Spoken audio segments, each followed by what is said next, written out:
Epic flooding in Balkans raises fears about landmines surfacing.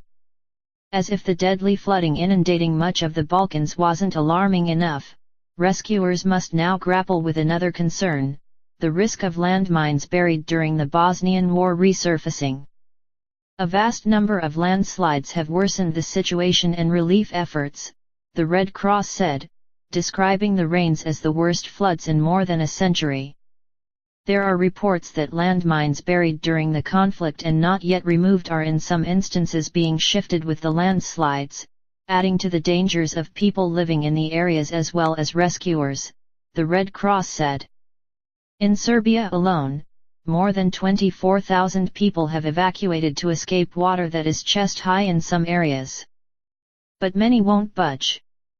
Some people simply do not want to leave their homes, said Navika Bajarak, a volunteer from a rafting club in Raska, said. We are trying to convince them to leave, but it's very difficult. The situation has turned deadly. At least 12 bodies have been found in the town of Obrenovac, about 35 kilometers 23 miles from the capital of Belgrade, the Serbian government said Sunday night. But one of the 12 was someone who had already died of natural causes, Serbian Prime Minister Aleksandar Vučić said. One of the deceased was a rescuer, said Dragan Radovanović, president of the Serbian branch of the Red Cross. Authorities estimate that 90% of Obrenovac has been flooded. Serbia's not alone. In nearby Bosnia and Herzegovina, at least 13 people have died, Deputy Minister of Security Samir Ajic said. The catastrophic weather has prompted authorities to declare a state of emergency in Bosnia and Herzegovina. Bosnian authorities say the flooded town of Malić received the average rainfall for 2 months in less than 2 days. The epic flooding is the worst Serbia has seen since the country began keeping records 120 years ago, meteorologists said. Many cities and villages in western Serbia are completely underwater, the Serbian embassy in Washington said in a statement Sunday, describing the situation as an unimaginable catastrophe.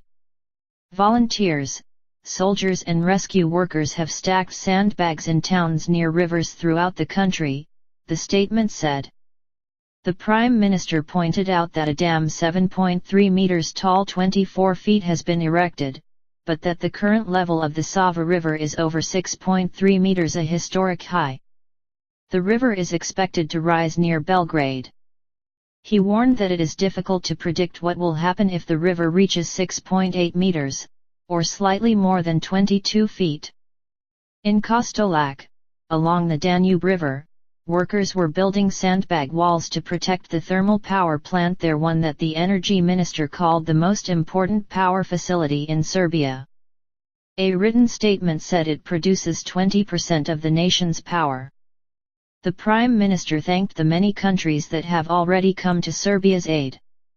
He was especially grateful to members of the Russian Special Forces, highlighting one member who swam 200 meters 656 feet in cold water to save several people.